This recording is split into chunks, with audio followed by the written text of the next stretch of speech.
Media Days in Atlanta, brought to you in part by Trustmark Bank. Joining me now is Ole Miss quarterback Austin Simmons. And appreciate your time. Off-season, I guess, over now, right? You finally get to start working on actual football. Yes, sir. I appreciate you for having me. And then, we're just really building up to that season right now. You have a couple more weeks of fall camp, so just major preparation.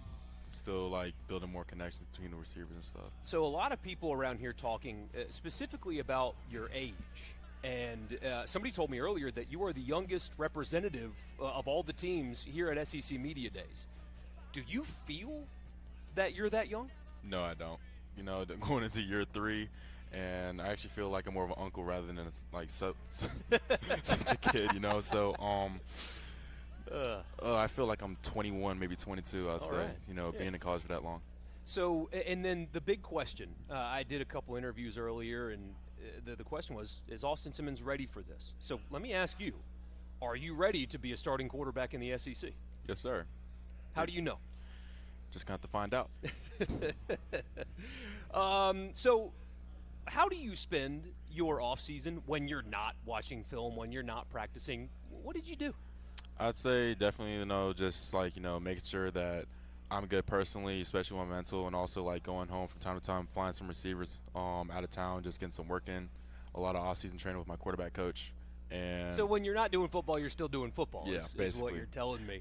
Football's my life, I'll tell you that. Oh, good deal. So you flew your wide receivers out. Where'd you go? So I flew them down to my hometown, Miami, Florida, awesome. And we were down there for, say, almost a week, and we were just getting some on-field training, spending some time with each other, and really just, just having fun. Yeah, and you and Caden, who's walking around some here with his immaculate hair, you guys seem to be pretty tight. Is that just because it's quarterback-receiver, or are you guys friends absent football? Yeah, we're definitely friends absent football. I'd say that bond was built over time, ever since I enrolled, because he was one of the first people to ever approach me and ever actually talk to me when I first enrolled. And it was so late into the summer, so just building that bond over time, just building that connection on the field. I overheard somebody say Caden Lee flying under the radar. I don't think he should. He caught 900 yards worth of passes last year. I don't know how you fly under the radar at 900 yards receiving, but that's what somebody said earlier. I mean, hey, that's a good approach going into the season, being an underdog, I'd say. So that's good for him. What is his best quality as a receiver? Consistency. He's really consistent in his gameplay. The whole stats speaks for itself, honestly. He didn't have one drop last year, and that's amazing as a receiver. And basically, I'm just looking forward to next year. And you have a handful of new receivers, basically an entire room, it feels like, for you. What can you tell us about, let's say, Dejon Stribling? I'll definitely say me and Dejon have a great relationship with each other. We can definitely compare ourselves in a lot of ways, as far as personality, work ethic, and stuff like that, and really just him as a person. Off the field, he's just an amazing person off the field. He's really chill, relaxed, low-key, and that by itself really says a lot about him as a player. As a quarterback, with Stribling's one, Wallace is another. You're bringing a lot of new guys. How do you get them acclimated to your program? What do you do as the quarterback to get them not only used to catching footballs from you, but how, quote-unquote, we do things at Ole Miss? I definitely say it just really just being around the whole program, per se, always being at the facility, understanding that what we're trying to accomplish, understanding the standard, and really just building that culture going to fall camp. And now you've got a new tight end as well. It's not just receivers for you. So Daquan Wright returning and a handful of new tight ends as well. What can you tell the people about the new tight ends? We know who Daquan Wright is. We've seen him play. What about the others? Luke he's definitely a dog. I'll tell you that right now. He's crazy. I'd say, quote unquote, crazy. He'll block his tail off in any type of gap scheme, run play. And we have Trace Bruckler. He came in, and basically they just been doing a great job on the field. And definitely that whole tight end room's so compact. They're so connected to each other, and they have a great relationship. And as you know, of course, the Lane Kiffin offense, when you have quality tight end play, it just opens up so much, and it looks like you have a whole group of them. Yes, sir. So what did you have to work on the most? So a lot of people with these players here talk about how, they're really good at this, they're really good at that. What is the one thing that you, after watching film and talking with your coaches, decided, I need to improve this right here about my game? I'd say adapting to the spotlight, not being the guy while I was at Ole Miss, really just waiting my turn and really just building up to that moment and really just adapting to everything that comes with it, being a vocal leader, always making sure that I'm holding myself to the standard every single day, always leading by example. So that's always been the main goal for me. approaching each and every day. And speaking of film in the offense, how much film do you watch in a week? I watch quite a lot of film, especially with Coach Judge. He and I break down a lot of film, really just understanding like what we're trying to accomplish in each and every concept we have, and just really just going into Georgia State. Mm-hmm. So you and Joe Judge, obviously, who you referenced, former NFL head coach. Does it feel different talking to a guy that's been at the very top of the sport, or is he just like another guy for you? For me, like, it's also a great feeling because I say our coach staff is so experienced, and like they've all coached at every single levels, and they always have experience, like, in the SEC, Yeah. So just being around them and really just understanding like they've been in this type of game before, they've been in this type of world, this type of environment. So I learn a lot from there each and every day. What has been the biggest difference this offseason for you? I mean, last year, Jackson Dart, obviously an established player. This year, it is you. And so what's been the biggest difference in the offseason from your perspective about how you've prepared for the season?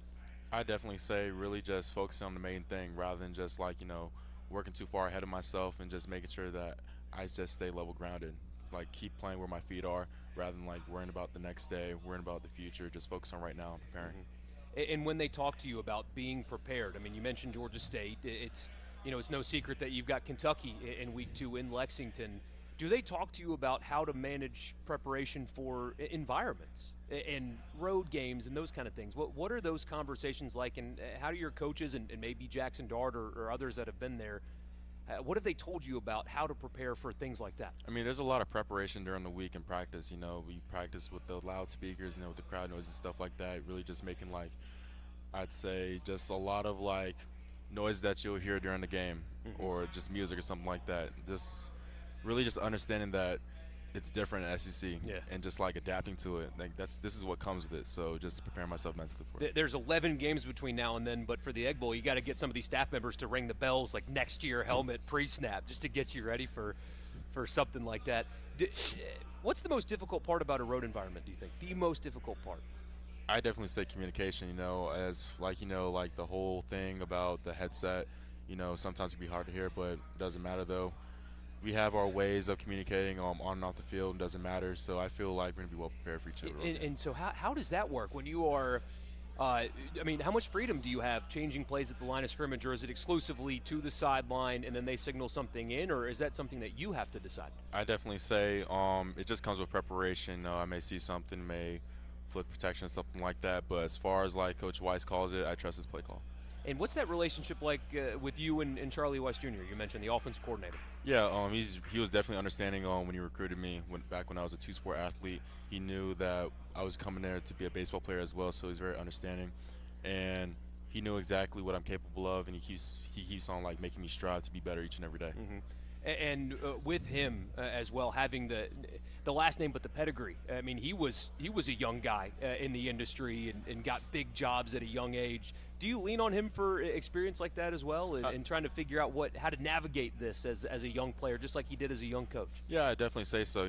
Just him being like so young and like accomplished so much, like it's really inspirational if you really look at it, because it's really possible to like accomplish the highest goal at such a young age. So like it makes me keep dreaming like even bigger goals every single day. Did you learn anything? You mentioned baseball. When you were playing SEC baseball, you were a pitcher in the SEC at such a young age. I keep referencing your age. You probably want me to stop, but did you learn anything in that experience that you can take and translate into playing football as a starter? Yeah, I definitely say, playing at Athens, in that away series, I didn't really go to that many away series because of spring football.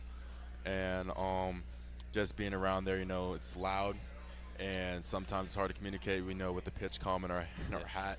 But it was really fun. I'll definitely love every single road experience. So last time we spoke, I asked you if you had gone to hot yoga with Lane Kiffin. Has he taken you fishing yet? No. Why have you not been invited to go fishing with Lane Kiffin yet? I haven't really gotten to fishing, I'm not going to lie to you. You don't like it? No, it's not that I don't like it. I just haven't gotten to it yet. I always wanted to get into it, but I'm just waiting for the right time. We got to get you on the boat. I mean, he's catching state records apparently during the off season. Yeah, I heard. Like, you can see it every single time he posts on his story. What do you guys think about his Twitter, by the way, or Instagram stories? What? He's just the biggest troller, and I actually like that personality of him. It's something great about him. He's different from every single coach. Most coaches wouldn't even like posting on social media. They would be so formal. But from him, you get like every single type of personality. You get goofiness. Like, people like that. So. What's he like behind the scenes?